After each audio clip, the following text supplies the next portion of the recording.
Welcome back to Close It Now. Sam Wakefield here. Got my big radio voice on today.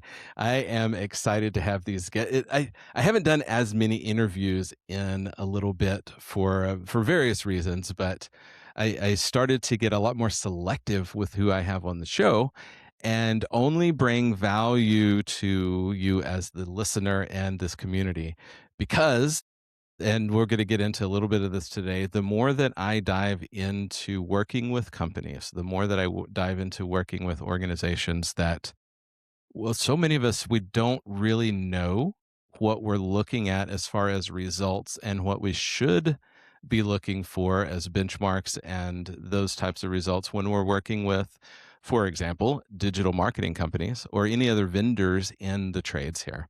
And so what happens is, for years I would have most people on. Let's just have a conversation and maybe we can bring some value. But what I found was, in fact, if you go back through my episodes, there's a few episodes that are listed that I had to pull down because either the core values of the person I had on the show completely destroyed their credibility, and so I took those down. And also, there's been a couple guests in the past that the results were absolutely not there, and they were only taking advantage of people when it came to recommending them. So I really pulled back on recommending companies or having them on the show to talk, because my goal, and this is why I've never had a sponsor on the show. I have 7 years. I mean, I could have sponsors, but I don't, because I want to have full control in who I bring into the show and who I recommend to the community, because the goal is, of course, to only bring real value. So enter these guys. So today I'm really excited to actually have a solid conversation here, because this is a couple gentlemen that I've known for a while. In fact, I want to start this way. So the hilarious thing, everybody that's listening, I'm in Central Texas, just north of Austin, and Kyle and Paul here with So Good Marketing, they happen to live literally within 10 minutes of my house, stone's throw away. And we've tried to connect for a couple years, and I'll own it as much as they do. The priority wasn't there. So we ended up having to we were both at the same event in Minneapolis where we got to meet for the first time in person. So we had to fly halfway across the dang country to meet in person, which was hilarious to us. And so, of course, now we have some lunches and things periodically. But I'm stoked to introduce these guys, even though that I tried for 2 years to get them on the show, and they kept, yeah, we'll book, and then never did. And so, but today is the day. So, introducing these guys super quick. This is Kyle Sattler and Paul Olson. Say that correctly without my Houstonian slur.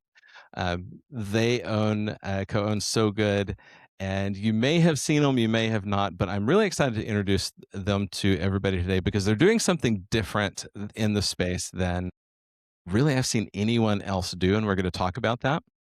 But before we do, guys, I want to know, I was at a networking event earlier, and this was a fun question that came up. What is one thing that you've said to a client in the past that you immediately regretted? So I'm going to hit you with a hard one right off the bat. Wow, I'm gonna let Kyle take this question. Sure. Why not? First, let me go ahead and say that Paul's the one who books most of the podcasts. So the fact that we hadn't been on here is really just purely his fault. I just want to be very clear about that. I would have been here in a heartbeat, Sam. I love you. I'm so glad to be here today. Pushing him right under the bus. Yeah. I'm driving the bus too. I mean, if we're doing it, we might as well do it all the way. I will say that for me, something that I've said to a customer or a client and immediately regretted, probably somewhere in the lines, I'm the one who fires the clients. If we're being honest, I'm the one who goes, okay, we've had enough of dealing with you. And so I'm sure there's something in there. Now, I can't be specific because I don't live in a world of regret that often, but I'm sure there's somewhere in there that I said something that someone else heard and they're like, man, that's not the customer service I want to work with. So we'll just say one of the times I've fired a client in any of the companies that Paul and I have worked together in, which is now 3, I'm sure there's somewhere that I probably should have just pulled back and be like, yeah, it's okay. You guys can take that, and not been the guy who carries the big axe, so to speak. So I don't have a specific, but it's somewhere in there of firing a client. I guarantee it. Oh, I'm sure. Yeah, and I'll jump in here, and I will fall on this grenade because this is definitely not on Kyle. Sam sent me the link probably at least 3 times, so we can't even really throw the rock at Sam here either. The saving grace behind all of this is getting an executive assistant, and I'll just plug her real fast. Jen is the one who actually made this happen, and best investment of all time. To answer the question, something I regretted immediately, this was early on in the So Good days. I actually guaranteed a client that they would be happy with what we were doing, which was regretted probably within the first week because I didn't realize when I said that these people were still mad at being born. And so there was no way they were going to be happy with us. And I don't want to say anybody's names, but everybody's dealt with that client that they just thought this is going to be so great. And then the client was just never going to be happy because they're mad at life. And so Yeah. Yeah. Kyle probably knows a handful of people that we would be talking about in this world that, we didn't keep as clients very long. And, we all have that and nobody's not going to have it. So Good doesn't hide that, we have people that come on and it's not a great fit, or they're not a great fit for us, or we're not a great fit for them. But I could tell you that the people that come in with a vision and with understanding of the future, they are rock solid, great customers. Yeah. Yeah. Oh, I hear that. Mine is, I'll add to this real quick. I was thinking about this question earlier. What I answered initially was what happened years and years and years ago in one of my first, second or third year in sales. But I think for this podcast, and hopefully these people listen, there's owners of a company on the East Coast. I was in the South on the East Coast. I'm not going to say where because people would be able to connect some dots, but I went out, I did an on-site training, and day one went pretty smooth. We'd go out, do some ride-alongs, and it was by right around the beginning of day three, the client. So it's really interesting when I do ride-alongs because I show up to whatever the company is doing, their culture. More importantly, when we do ride-alongs, it's like, what do I have to work with? And for the most part, they tell me, it's like, Sam, you got to get out here. The last 20 appointments that our people went on, they closed 0 of them. And I'm like, oh my gosh, that's absurd. There's no way. Right. So you guys need some help. And so I didn't set the right expectation that I'm not there to close business for you. I'm there to coach your people how to do better.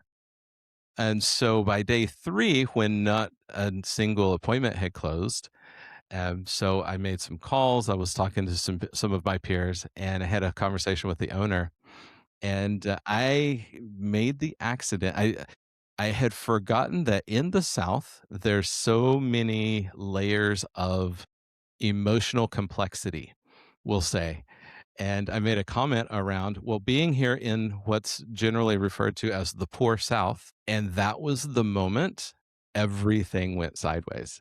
So while I have lots of success stories and cool turnarounds at companies, that one, they immediately canceled our 12-month engagement the day after I left the first 4-day visit. Wow. And I was heartbroken because I wanted to help them. I didn't know it took me 6 months to analyze every single word of every conversation I had with them to even, I bet that was the thing. And so, yeah, that was mine. I Well, wish I that's could go back and get a redo, but I highly doubt that happens because they've ghosted me the last couple of years. So can't imagine. yeah, yeah. So anyway, Sometimes. for everybody out there, yes, if you're looking at the nation, some people call it that. Don't call it that. It's not a good thing. We're here to help and support and be positive. So let's get into this a little bit because there's so much you guys do. Your history is long. Y'all have 3 different companies now you've worked together. But I want to set this up a little bit for everybody that's listening because there's a lot, especially in the space that you're in now. There's a lot of people that have come into, call it the digital marketing space or any type of company or industry that supports the contractors in the field. I would be willing to wager, actually I'd throw money right down on my desk that a good 80% of them have never one time put a tool belt on or stepped foot in the field and they in theory understand what's going on, but they truly don't understand the dynamics of what really happens in a contracting company, in a trades company. And but this is not the case with you guys, because I know a bit of your history.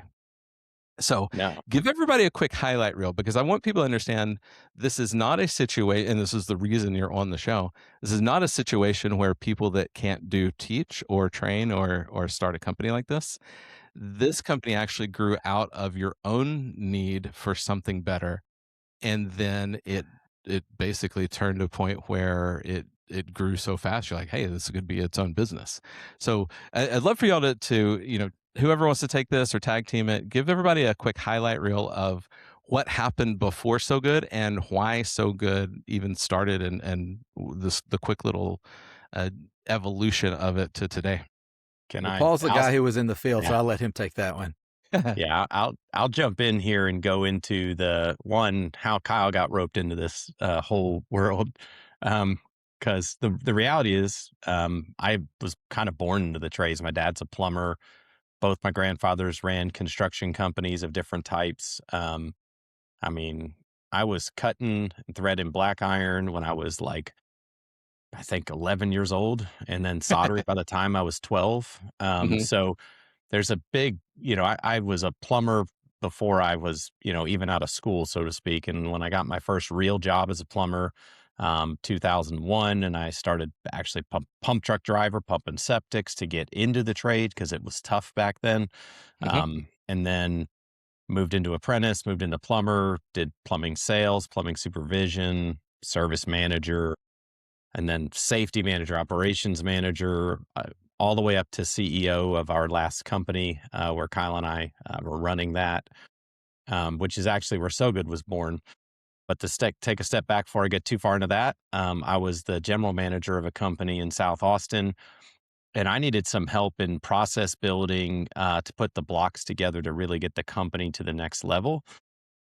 Kyle took a wild hair, crazy as it was, and he took a pay cut of about, I think it was about 55, 60% of his salary to come work for me, to build something better for not just himself, but for other people.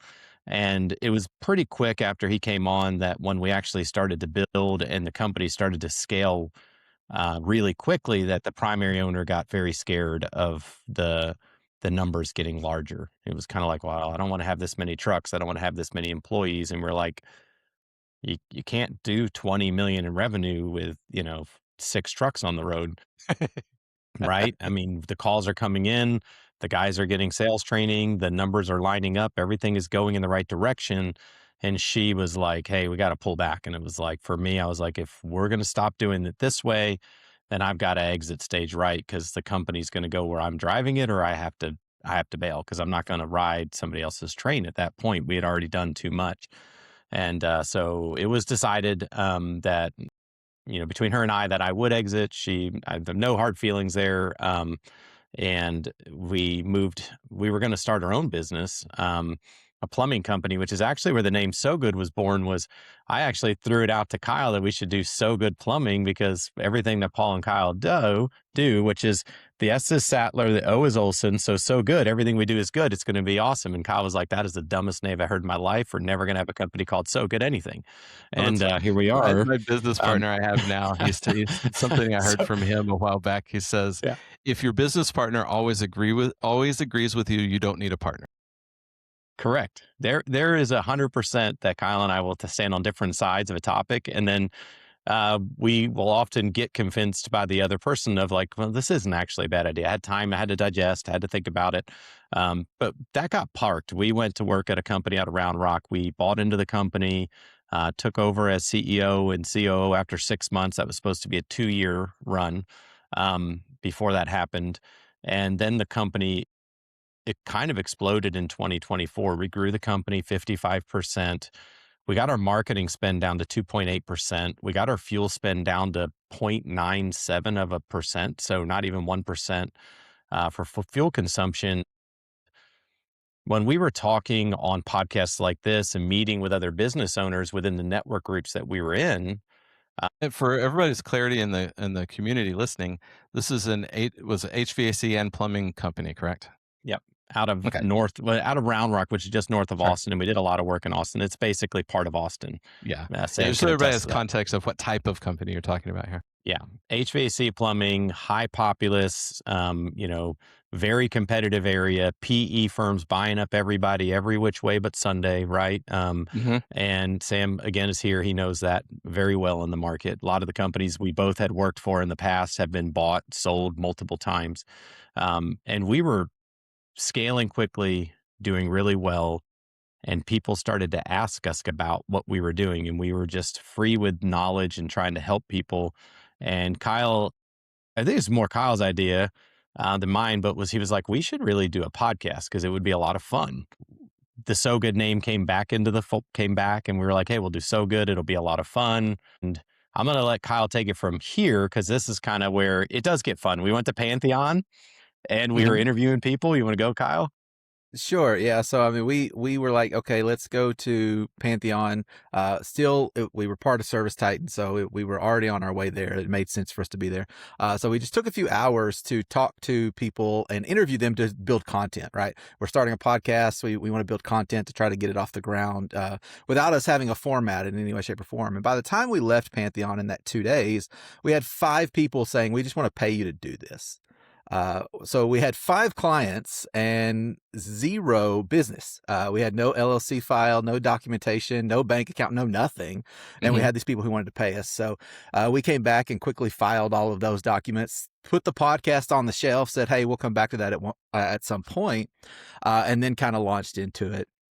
Fast forward, I guess about 6 months, and then March of 2025, I believe that, yeah, 2025, we actually said, okay, hey, this is going to be where we need to be. And so we left the company that we still have partial ownership in, the HVAC and plumbing company.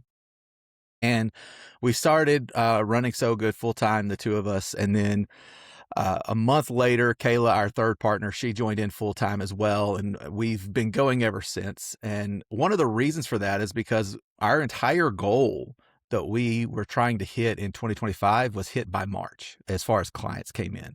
This was supposed to be a side gig for us, just something, hey, we were going to do, eventually get back to doing the podcast, things like that. But ultimately, it became, hey, this is the So Good guys, and the So Good guys have a So Good product, and the So Good product is going to help a lot of companies. And so then we continued on from there. Love it. So let's dive into this product itself a little bit because, and for everybody listening, pay attention to what these guys, the way.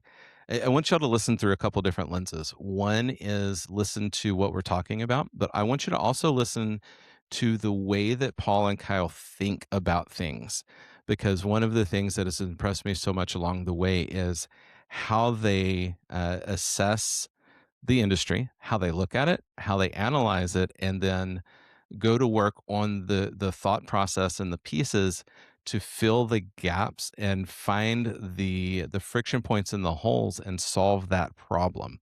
So be thinking about that type of thought as you're listening and apply that to your own businesses, because it's an exercise that a lot of people get so stuck in their business that they never take a step back and actually put this type of thought into exactly what they're doing and what problems they're really trying to solve.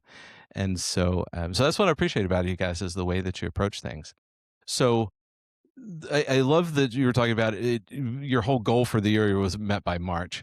Um, let's talk about So Good as what it is you guys actually do, and because I know some of your backstory because we've talked about it. Where did this come from, and what problem were you trying to solve when the actual So Good business product came? And realistically, what the heck is it? Because Sure. when people hear digital marketing, they check out. But for Yeah. everybody that's listening, you hear that word, don't check out, because this is very different than just a company that, hey, builds websites and runs your SEO. This Yeah. is not that. It is This is a quite Kyle. different. Yeah, yeah. So in our previous company, we, as Paul mentioned, PE firms, we could not afford to play a pay-per-click game. right? We were a small company. We just could not afford to throw that money away. We were trying to take this company to have its first profitable year. Paul talked about Mhm. we grew 55%. We also did that while becoming profitable for the first time in this company's history. And so that was a key element is we had to find a way. And so I had been working on basically a GBB process for almost a decade Oh, that I had also real worked quick, in. in this conversation, if you'll anytime you use an Oh, acronym, make got it. sure to Yeah, say yeah. what it Google is Business and Profile. Thank you. yep, Sorry. yep, for sure. Google Business Profile, which almost every home service company has, although according to statistics, 56% of them don't actively use them. Anyway, and so I was like, this is where a lot of traction can come from when it comes from a lead source. And so I went to Paul, I kind of talked him into, hey, this is what our Google Business Profile could do. This is how we should use it and operate it. And he was like, hey, let's implement it because we can't afford not to. So we did that. And that was the original So Good product. We launched it with our company. We grew. That's what we talked about. Now, fast And forward, that's we what you hit used as our your own driver to both correct. grow also the overall top line of the company, which is important, but more important, that's a vanity number if nothing's making it through to the bottom line. So I think the piece that's important here is because you're not competing with these companies with bottomless pits as far as their bank account, it's unaffordable for so many companies to be able to just throw money against the wall for Google and hope it sticks. So you had to figure out a way to do it more efficiently at lower cost, which also clearly is why revenue and profits went to the bottom. That your first year being profitable, I feel like that's I want to make sure to connect the dots there for this conversation. I love it. And so, yeah, I mean, that was our big thing is we were able to do that. And for our Google Business Profile software it ended up basically, we put everything into a software. We were able to sell it really on the cheap. No, none of our services were over $1,000 at that point. Hmm. But then there was conflict that came up, as all great stories have. In May of 2025, a few months after we hit our company goal for the year, Google made a huge, massive shift and they launched their AI mode. And Hmm. they moved a ton of Google Business Profile information into AI mode. And when they did that, we lost a lot of analytics. We lost a lot of scores. We had a lot of clients that saw this and went, hey, all my stuff's dropping. And the reality is it wasn't dropping. It just wasn't being reported anymore because they didn't have a way to report into the AI systems. Not really. And even today, there's not much in there. But for me, I said, hey, we've got a lot of clients. Let's see where their traffic's gone, and then from where it's gone, how we can influence that. And so within a few months, we were able to track down, okay, it has fully pretty much gone into these AI overviews, this AI mode that Google has launched. Now, what influences that? And I ended up writing a course that we were delivering at a convention or a workshop, at a workshop of this is how you rank in AI mode. I showed it to Paul. He read it and he goes, buddy, I love you, but there's not going to be too many contractors who are going to be able to do this. One, because they don't have the time, and two, because the skill set's a little bit more than what most contractors are going to have, because it was Sure. fairly technical. Hmm. And he goes, but we need to sell it. So we rolled out, I think I went and sat down for about 3 days and rolled it into a process that then became something we were selling. And then I gave it back to Paul for Paul to figure out how we price it, how we do everything else as I continue to build it. So I'll now pass this back to Paul and let him continue with the story here, because ultimately what we do is affect AI and do it in a different way, because we know that the channels are not what everybody seems to think they are from a digital marketing standpoint. Hmm. So now Paul can get on his soapbox and talk about that if you're okay with it. Oh, I love Yeah. it. I love it. And as we do, so some controversy here because I'm in it, like most of you that are listening, if you've ever for a half second step foot in any of the Facebook forums, right? The Facebook groups, there's a load of specifically a handful of digital marketers out there that have basically sided themselves on two sides of a fence. One side is AI is taking over everything and you have to make the move now or you're going to get left behind, which to a degree is true, right? That we can all agree that there's a massive amount of AI and there wasn't. The other side of the fence is guys saying, "Oh my gosh, this is only scare tactics and nothing has changed and it's never going to do that, and or at least not for years and years and years, which I think to a degree is true. And on both sides, I see it from they're both right and wrong at the same time.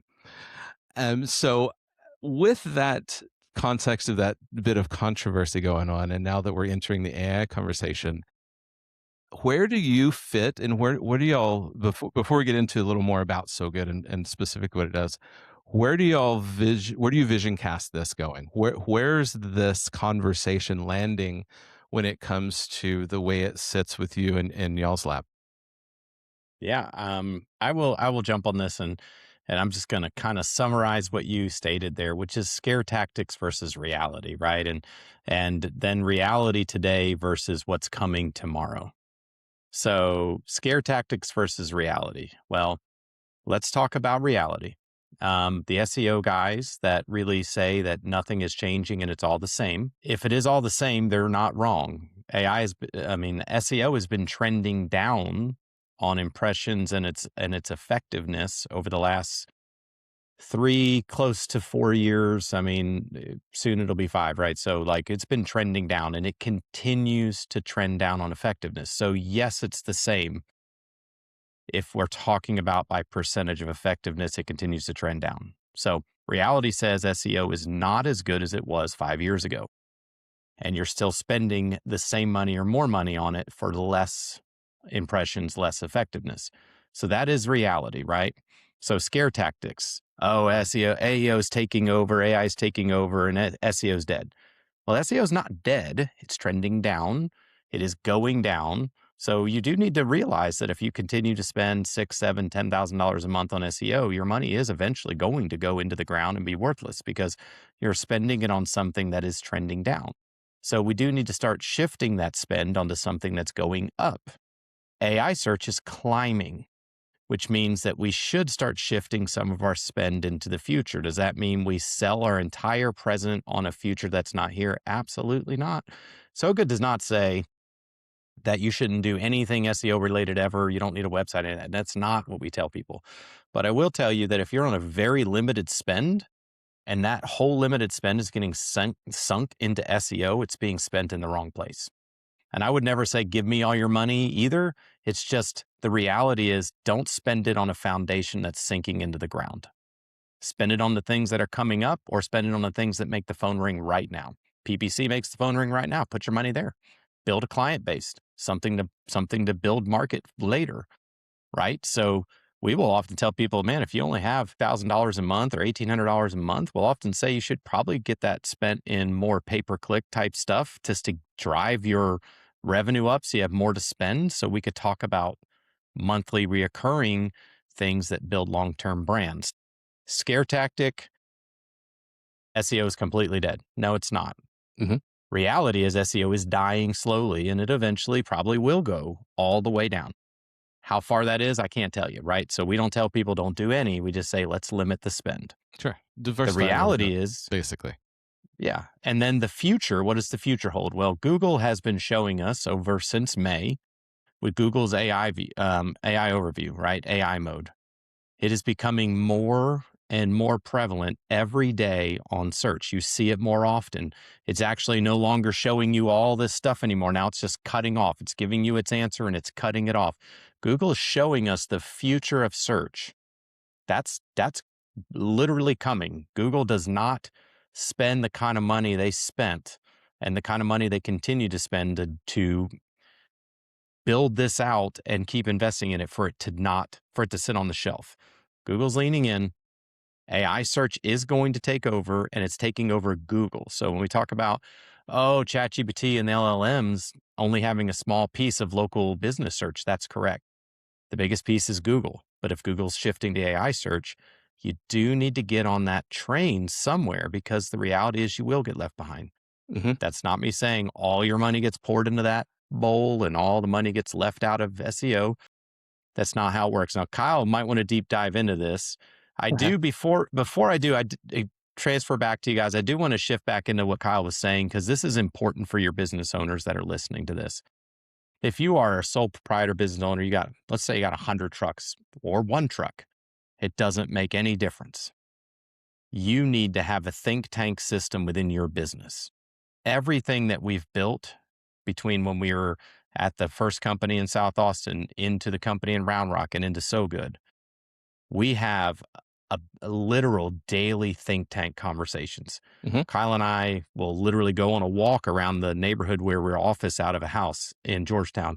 And we'll walk around the neighborhood and we will just kick crazy, outlandish ideas back and forth to each other that are just not even humanly possible to do. But we are throwing these things at the wall to see what sticks and see what sounds good all the time. Our relationship is literally based on being a think tank almost all the time. One of us is always blurting out something crazy, new, whatever. And the other one is going, wow, that's kind of crazy. And I don't know if that's doable. Usually I'm the one with the craziest ideas, but we're in the marketing world where Kyle actually likes to swim in the crazy too. If you don't have a person or persons within your business that you could just have wild, team-like conversations on your business to get to the ability to develop the next step, forecast what's coming, see those things, you're going to fall behind at some point Mhm. because what works so well with Kyle, myself, and Kayla is not one of us walked on water to get to work, but we all rely on the other one to fill in the gaps that we have Mhm. because none of us are perfect. Mhm. But we do that by often sharing ideas, being vulnerable, and taking that laughter sometimes, or that's crazy, or also then going, like when Kyle says, hey, we should teach this class, and me going, why aren't we selling this product? He had a great idea, but his delivery of the idea wasn't great for So Good or for the industry. But then I'm going, hey, we can make this great for the industry and great for us Yeah, at the make same it a done time. for you instead of Yeah, here's how to do it and nobody executes, yeah. right? Yeah, I do want to say we did teach that class on how to do it Mhm. twice. Mhm. And we got a couple of customers that came and said, can we hire you? And we didn't even have the system built for us to do it yet. We have a And we pattern if said you haven't yes. noticed. I love, Yeah. and it's okay. I think this is where innovation happens, and with for everybody listen to, I cannot agree more with what you were just saying, Paul, about this think tank mentality. Because there's an expression I heard years and years and years and years ago in my first business I was in with my partner, and he said, and he actually had gone to an ACA conference, and he came back and he said one of the biggest takeaways was, if you don't embrace change, you better get used to extinction.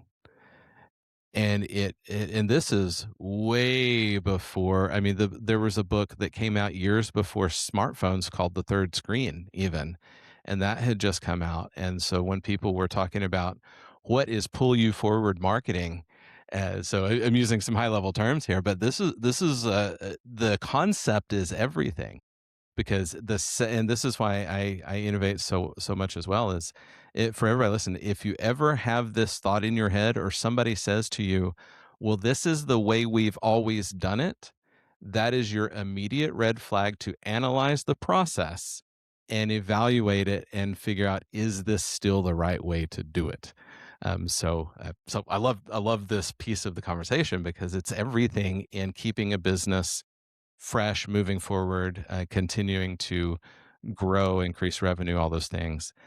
So pick up from there. Take us into let's turn the corner a little bit, because at this point everybody's like, "What the heck is So Good?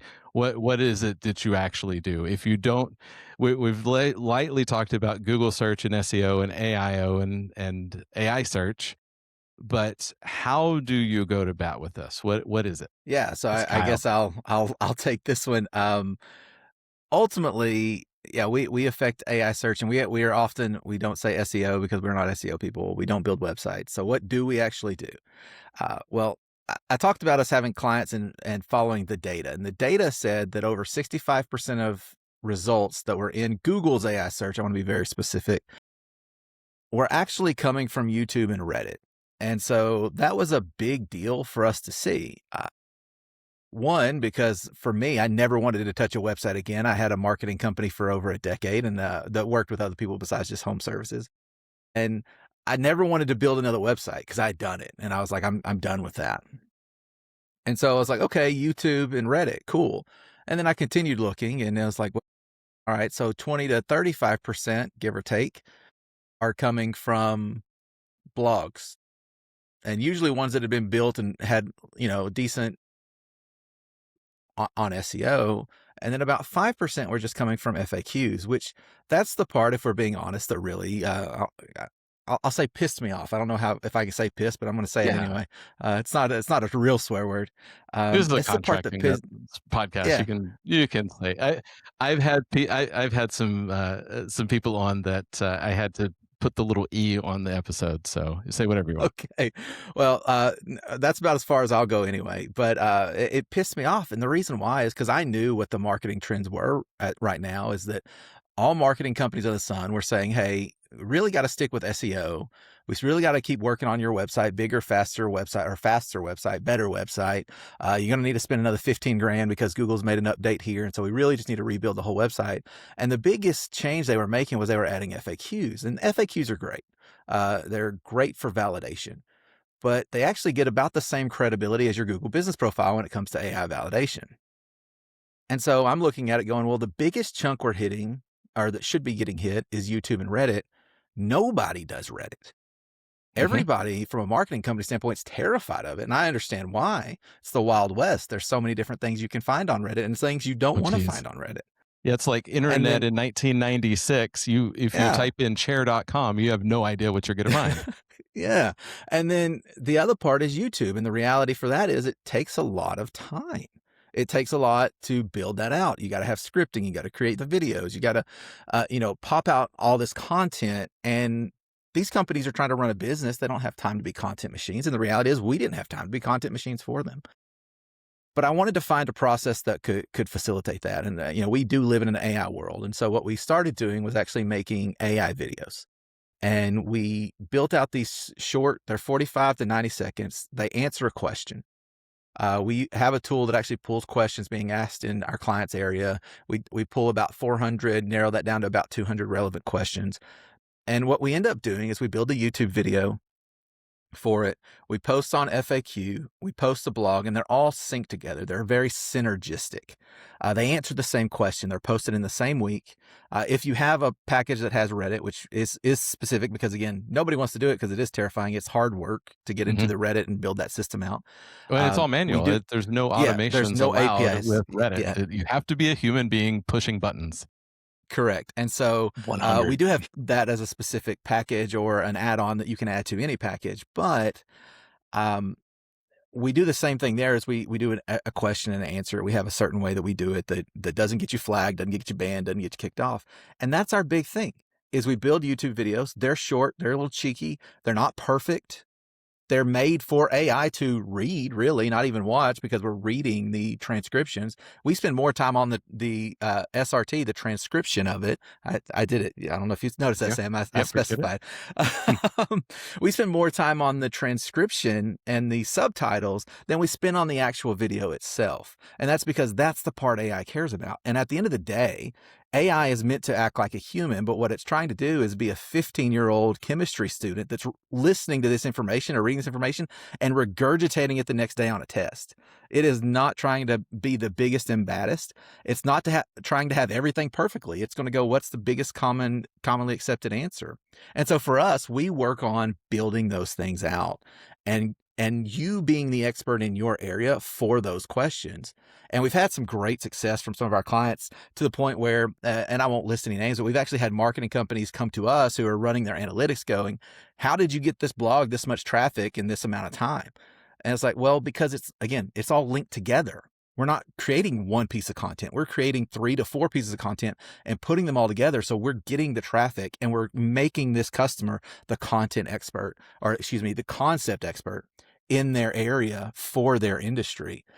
And it's different because we don't do a lot on websites. We do FAQs, we do blogs. That is it. If you need someone to build you a website, we're not that company. Please go find someone else to do that first, then come to us. Yeah, we can all refer you to some good people that are not going to take Yeah. advantage of you. I love every bit of this. And the reason that I like this, I've talked about this book a lot recently, as soon as I read it, is They Ask You Answer by Marcus Sheridan.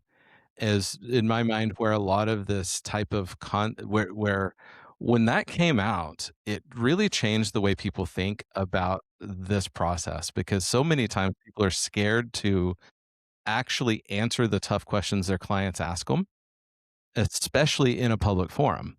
because we're scared of, well, what are they going to say? Are they going to leave bad reviews? They're scared of the reviews. They're scared of having to say, you know what, that company across town is better at this one thing than we are, or we're going to drive traffic away. And so I love this because it turns you and your company into the local authority, even if that means the answer is not directly related to something it's a different type of marketing, right? People want to know the answer, and when they can get the answer from you, then now the know like trust factor starts to go up. So I said to interject that because it totally makes sense with this whole concept and the way that people search, the way internet works, every bit of it. And it's more speaking to what I like the most about it is speaking to the human in that component, because people aren't searching for, usually it takes them it catches people much further up the funnel is what it's doing, in my mind anyway, which is I love, love, love, because my brain lives in the guerrilla marketing land. It's like, how do we meet people where they are before they raise their hand and say, I have an emergency? So when they do have that emergency, they go, hey, let's get a hold of these guys because I've already learned something from them. Yeah. Was that a good summation? That makes sense? Yeah, No, no, I yeah. love it. I love it. Yeah, I'm gonna say that I do think that the thing that a lot of business owners should know, and a lot of SEO companies, if you're listening, if you've got people that are, people you've worked with or referred with or even interviewed before, the one thing that I will say that for us, we don't build websites. We don't do SEO. We do believe you still need some SEO. You definitely need a website. That's stuff that we don't do, and that we definitely want you to have that with somebody else. We're like gasoline on that fire when you have a good SEO company and you have a good website, and then we come into that. That's where we drive lots of traffic, and we run alongside some of the biggest names in the home services space when it comes to that, doing what we do specific. We come in, we don't take over anything, we don't own anything. We get in, we do the work. If it decide at some point you're like, hey, this isn't a good fit, and we exit, everything we've done for you is yours. We walk away, it's yours. It's But those SEO companies, if you're listening, you're like, I don't know, these guys sounds like they're competitors or they sound like they're going to undercut us. The best thing that could ever happen to your website is if we run alongside you on it. And that doesn't sound, I don't want that to sound like cocky. It's real. Like if you're good at what you do, what we're going to do is it's going to be that much better. And it's going to do things that you have never seen for the business owner nor for the SEO companies. It's really good stuff. I'm gonna say it's so good, but it's kind of, cliche. But you also mentioned something earlier, and I'm gonna sidebar for a second. You mentioned if 100%. you haven't met these guys or seen these guys, if you have not met us or seen us, you have not been to a show. You have not been to an expo in the last 2 years. You haven't been anywhere, because I'm telling you, I mean, my wife will attest to this. I haven't been home in I leave on Tuesday to go to a show. I come home for 24 hours and then I fly back out to go to another show. Mhm. I mean, we are on the road all the time, which is actually what made this podcast so difficult to put together. Because if I'm not on the road, Kyle's on the road, or we're both together. And so for those business owners that haven't got a chance to meet us in person, come to an expo somewhere. Yeah, get Let's to a talk show. in These person. guys are everywhere. I agree. In fact, for everybody listening, there is a real good chance coming up in this next 20, 12, 18 months that you'll probably run into both me and them at a show, because my big mission for everybody listening, all of you, if you know people that are running shows, recommend me as a speaker. If you are going to a show, in that show to me, whatever it is, if it's a convention, if it's a trade show, whatever, an expo, I will need to know what shows are out there because I want to get to them. Because there's so much that we can, there's so many people that I have this heart to help, and I finally have the things in place to really be able to do it at scale. So find us at the events, because these guys are at so many of them, and I'm going to be at a bunch. So let's keep this going, because this is really a great conversation. I think people need to understand this concept, because it's not enough just to hire a company to, hey, here's some SEO, run my website, and cross their fingers and hope for the best anymore. that's a losing play in 2026. So when companies are looking at their digital, looking at their ad spend, looking at their marketing budget, all of that, where does this come in? Because I know that we've had conversations around some companies aren't a good fit, and that's okay. But where is this a good piece for companies? What do they need to have in place first so this optimizes and doesn't become a detriment to them? Yeah, this is a great question. And this is where, when I will tell you, we have a walking think tank. We are a traction based company. We do our VTO, which I don't know if you know what that means, but that vision, well, Kyle's the guy, but Vision the Traction Organizer. There you traction go. organization. Yeah, sorry. Vision traction organization.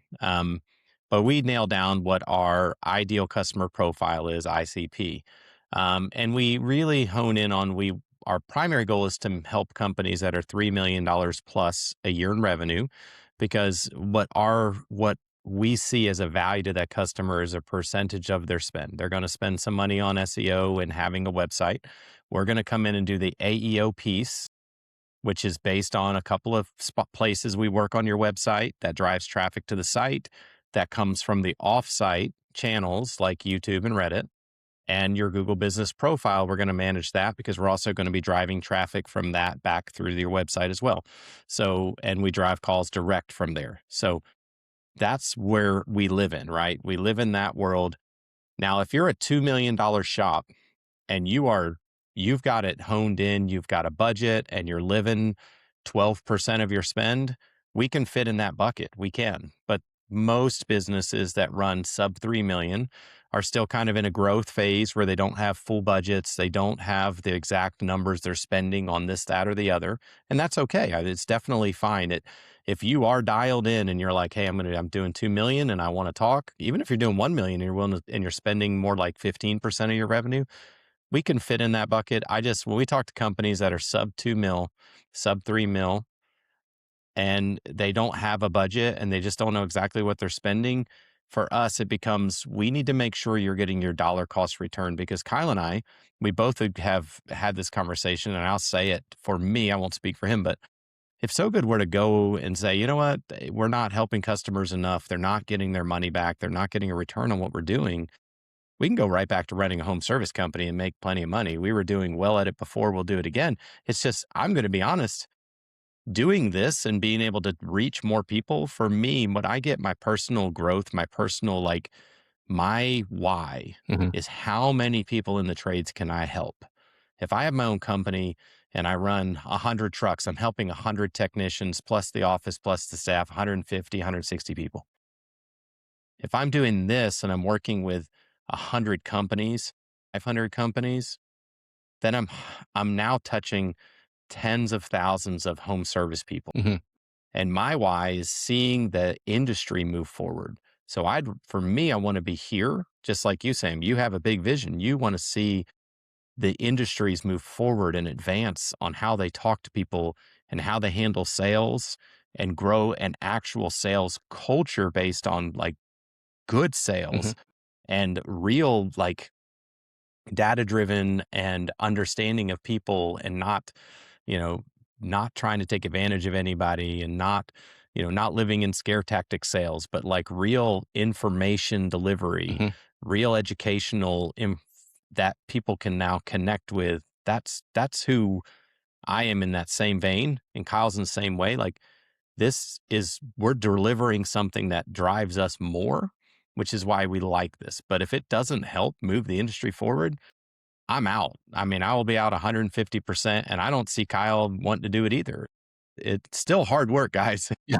There's nothing easy. We talked about the difficulty of Reddit, but there's nothing easy about this, but it does deliver on my one.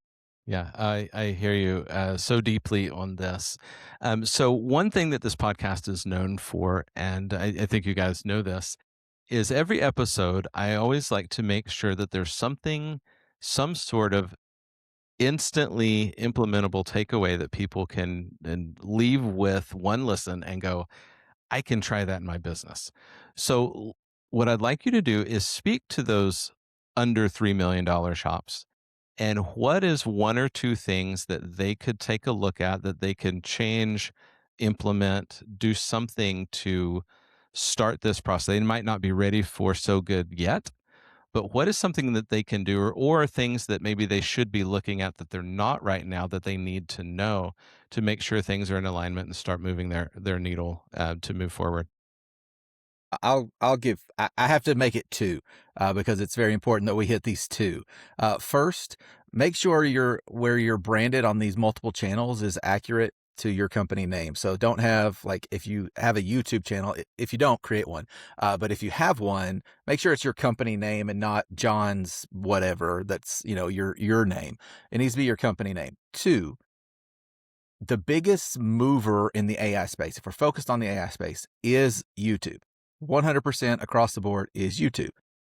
So make videos on YouTube. Take 5 minutes. Think of a question that your customers would ask you about your industry, not about you specifically, but about your industry.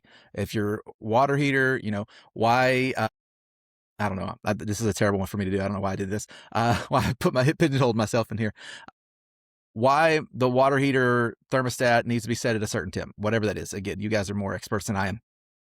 Why that needs to be the case, and then answer that question on the video, post the video.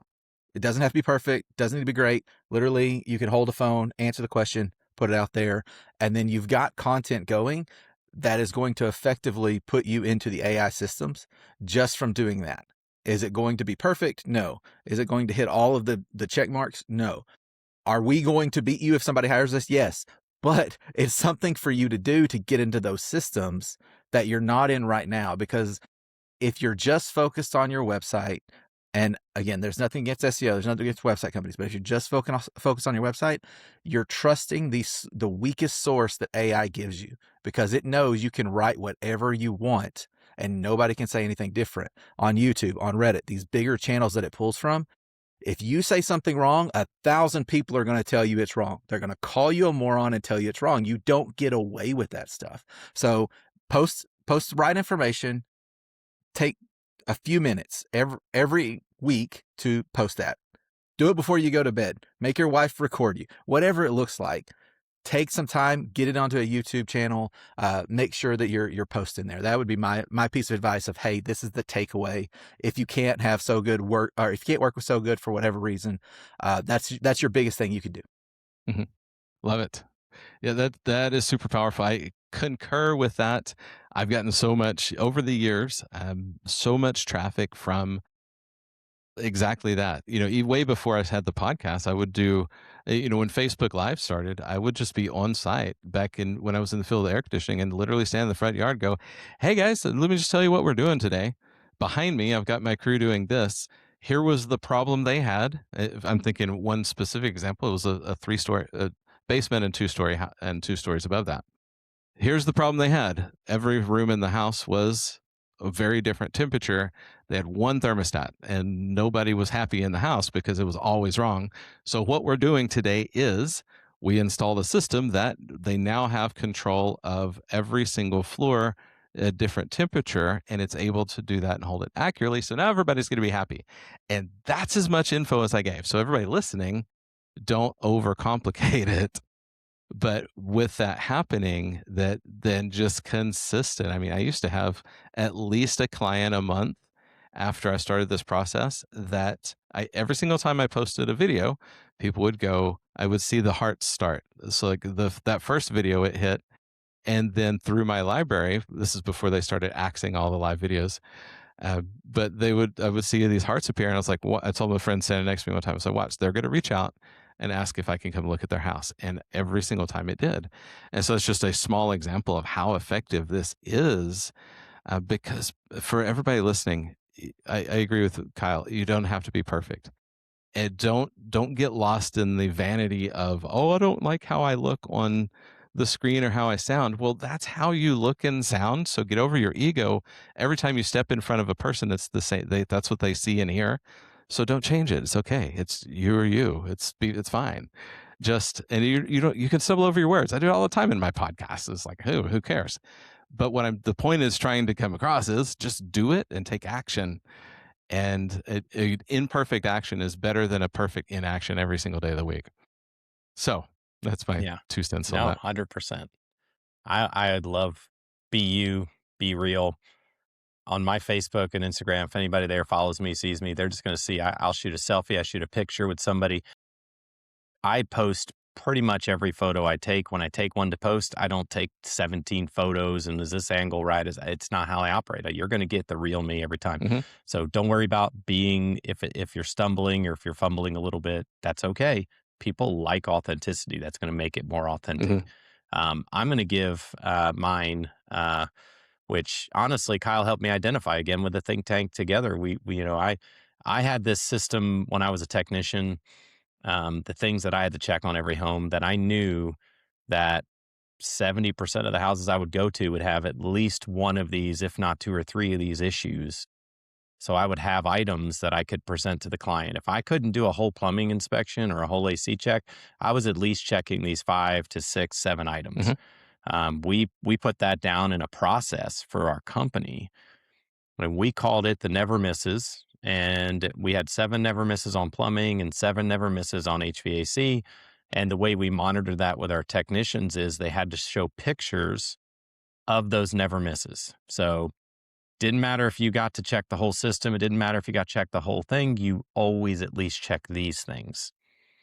And um, if you're a sub $3 million shop, whether you're a one guy in a truck or if you're running 5 trucks, 6 trucks, and you're trying to get there and you're having trouble with consistency out of, revenue out of your vehicles, you got guys that kill it and guys that don't. Most likely the guys that don't know that there are these items that are just always, almost always bad. Unless the house is brand new, this is going to be bad. Austin, Texas, we know the water's hard. We know that we get calcium buildup. We know that it's also acidic as heck and it eats up rubber gaskets and things like that. So we know that if I check the gaskets for the toilet bolts, right, or the flush valve, that most likely if I reach down in that tank and I touch it, most likely I'm going to have black that is now affixed to my finger. Looks like I use a Sharpie. When your customer can see that, watch you do it, and you show them that my finger's clean, I touch that, it turns black. That kind of thing has such an impact to the Mhm. client that's the rubber that's keeping the water from flooding their house. They go, yeah, I do need a toilet rebuild, or yeah, let's replace that guy. And 70+% of the calls we were going on, our guys were just not even doing that. And you start having them take pictures of their finger and put them in service tight. And you know what happens? All of a sudden, you start selling toilet rebuilds and toilet replacements on 60 to 70% of your calls. And then your tickets just climb.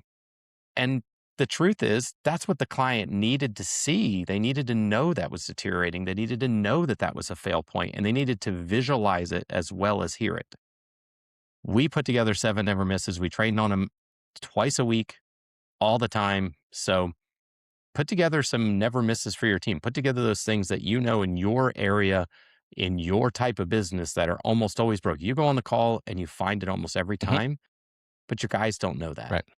Arm them with those are the things you check. Hold accountability. Make sure they're taking photos of that, putting them in the CRM, and train on it. Mhm.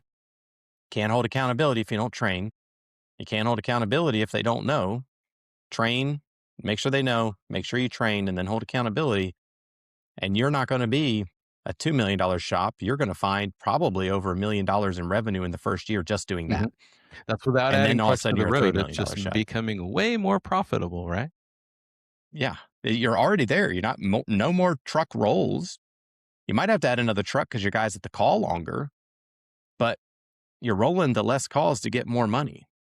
This is just simple math for a business owner is how do I reduce my truck rolls and increase my revenue without taking advantage or ripping off any Right. clients, Yeah. To right? service That's at the people are highest level. Yeah.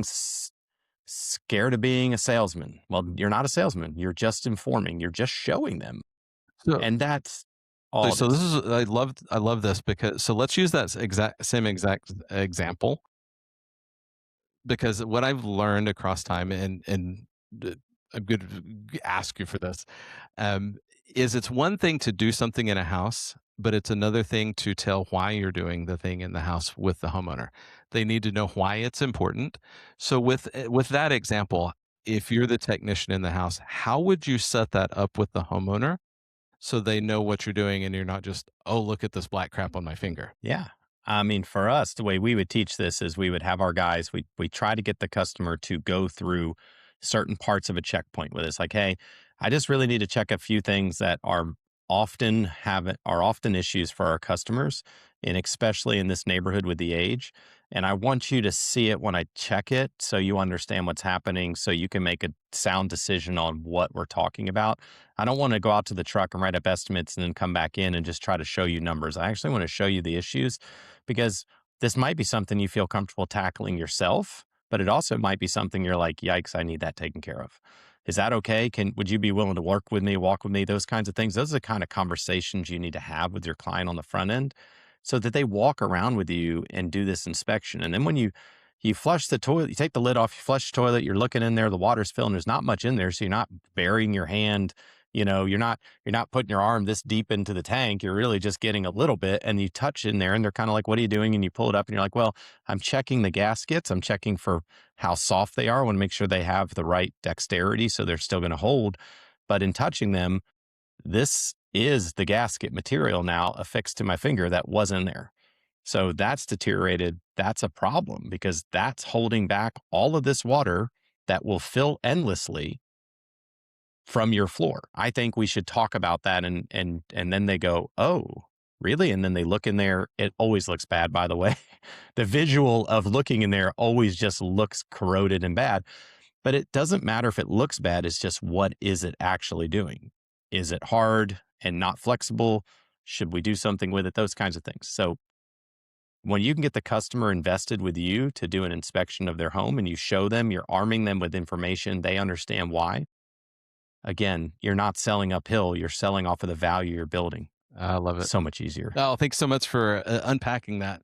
So, for everybody listening, how can you apply this to your list of 5, 7, 10, however many never misses in your market, in your industry, with whatever it is that you do, the things that you know are almost always broken, failing, whatever? How can you have that type of conversation with people? So, thanks for that, guys. Super powerful for everybody listening. So let's turn this corner. We've got to land this plane. I love this conversation, and for everybody that's been paying attention, there's so many massive gold nuggets that we've covered. But tell everyone, how do they get a hold of you if they would like to have a conversation about So Good? And you guys, I know a little bit of your process. You would evaluate and show them places that if it is or isn't a good fit. And that's one thing that I appreciate about y'all so much is your truthfulness, especially from a digital perspective, of the truthfulness of we can help or we can't help you yet, or this is good or this isn't. So how do people get a hold of you? And leave us with a parting thought on, what, if you're leaving people with something today, what's the one idea that you want to leave them with? I'm going to handle the contact part, and I'll leave Kyle with the idea part because he is the idea guy. I see his wheels when it already comes to turning here. certain parts of this. Yeah. Well, when it comes to helping business owners, he's one of the best that in the business that I've ever worked with or been around. Thank you. So on the contact side, you could look us up, sogoodteam.com. You can shoot Kyle or I an email. I am Paul at sogoodteam.com. You can hit Kyle up, Kyle at sogoodteam.com. Look us up on the Facebook, Instagram. So I'm Paul Olson. He's Kyle Sattler on Facebook. We're probably on there more than anything else. I'm definitely, friends with Sam on there. So friends with Sam, then you can easily just connect, friends, follower, all that. And then all of these, big for everybody fan listening, of, will be in the Sam. show notes as well. So if you're on the road right now, just Also, when you in Drive Time Yeah. University, when you get stopped, look in the show notes. I do want to put a plug real quick for anybody on here that knows me, that's had me speak at an event, or I'm going to throw my hat out there for Sam. Sam's a great speaker. I've heard him speak before. He does know how to connect to the room and bring a ton of value to the stage. So if you're an event that I've spoken at or that we know each other, I'm just going to validate that for him right here. That great opportunity if he's willing to get on your stage. But I'm going to pass this to Kyle now. Yeah. So if I'm leaving a lasting nugget or one more thing, once you've gotten past the spot where you have somebody else who's doing the same job as you in your business, they need to know how you do what you do. They need to be able to know what that process looks like. One of the biggest things that we show our team is how we do what we did. But when every month we do a motivational moment, and the first one I always do is I run back for the movie The Founder. If you've never seen it, it's a great movie, where the McDonald's brothers are going through building out their process and running it with their team and how they made themselves super efficient. Ultimately, if you're just giving somebody a truck, giving somebody some tools, telling them to go do stuff, eventually they'll get where they need to be, but they're going to be grizzled like Paul.